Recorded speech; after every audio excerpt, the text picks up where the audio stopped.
ভোলার চরফ্যাশনের এক শান্ত গ্রামের নাম আমিনাবাদ। এখানেই জন্ম এক স্বপ্নবাজ মানুষ মোহাম্মদ নসু মিয়ার, যার জীবনের শুরুটা হয়েছিল বাবার সঙ্গে গরু ছাগলের হাটে হাটে ঘুরে বেড়ানোর মধ্য দিয়ে। শুরুতে ছিল শুধুই সংগ্রাম। পরিবারের আর্থিক টানাপোড়েন কাটাতে মায়ের নেওয়া একটা ঋণ দিয়ে শুরু হয় তার পথ চলা। গরুর মাংস বিক্রি, সপ্তাহে 1-2 দিন করে বাজারে দাঁড়ানো সেই মানুষটি ধীরে ধীরে গড়ে তোলেন একটি প্রতিষ্ঠান, ভাই ভাই মিট হাউস। নসু মিয়ার এই স্বপ্নের সঙ্গী হন তাঁর ভাইয়েরা। বাড়ির পাশে ছোট্ট একটি দোকান, হাতে গোনা কিছু গ্রাহক, কিন্তু চোখে ছিল অনেক বড় স্বপ্ন। 2016 সালে তিনি যুক্ত হন পরিবার উন্নয়ন সংস্থার সঙ্গে। তখনও ভাবেননি এই সম্পর্ক তার জীবন বদলে দেবে। 5 লক্ষ টাকা ঋণ নিয়ে শুরু হয় তার ব্যবসার দ্বিতীয় অধ্যায়।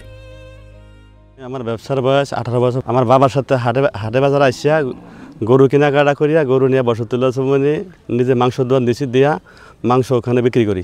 এফডির পক্ষ থেকে অনুদান দিছে। এফডি বলছিল, এফডি বলিয়া এই প্রজেক্টটা আমরা নিলে আমরা ভালো হইবে, আপনার মাল সেল বেশি হবে। হয়েছে, কাস্টমার বাড়ছে, বেচা বিক্রি বাড়ছে। 2022 সালে যুক্ত হন পল্লী কর্মসহায়ক ফাউন্ডেশন PKSF, ডেনমার্ক সরকার ও ইফাদের অর্থায়নে RMTPর নিরাপদ মাংস ও দুগ্ধজাত পণ্যের বাজার উন্নয়ন উপপ্রকল্পে। আমাদের একজন উদ্যোক্তা মোহাম্মদ নসু মিয়া, উনি আমাদের থেকে 10 লক্ষ টাকা অনুদান গ্রহণ করেন। এই অনুদানের পাশাপাশি পরিবার উন্নয়ন সংস্থা থেকে আরও 15 লক্ষ টাকা ঋণ গ্রহণ করে তিনি একটি আধুনিক প্লান্ট স্থাপন করেন।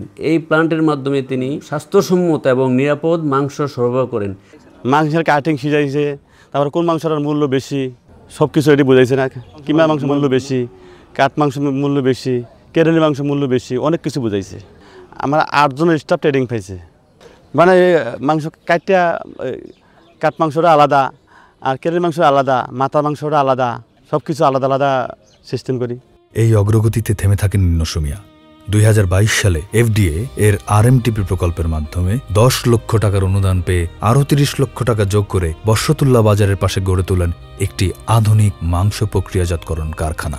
কাচের দেয়ালে ঘেরা নিয়ন্ত্রিত তাপমাত্রার সেই কারখানায় প্রতিদিন প্রক্রিয়াজাত হয় গরু, ছাগল, মহিষের মাংস।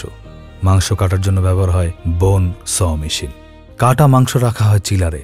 সবকিছু নিরাপদ, স্বাস্থ্যসম্মত ও আধুনিক। আমার দোকানে স্টাফ আছে 12 জন। ঢাকা ফাটাই, বোলা ফাটাই, চিটাং ফাটাই, বিভিন্ন জায়গা ফাটাই। এখন লাভ হয় প্রতিদিন 2,500 থেকে 3,000 টাকা, মাসে 80 থেকে 90,000 টাকা। নসু মিয়ার এই সাফল্য শুধু তার একার নয়, এটি একটি কমিউনিটির, একটি স্বপ্নের। তার কারখানা দেখে অনুপ্রাণিত হচ্ছেন আশপাশের অন্যান্য ব্যবসায়ীরাও। গ্রাহকেরাও পাচ্ছেন নিরাপদ খাবারের নিশ্চয়তা। আজ তার লক্ষ্য ভাই ভাই মিট হাউসকে জাতীয় পর্যায়ে নিয়ে যাওয়া।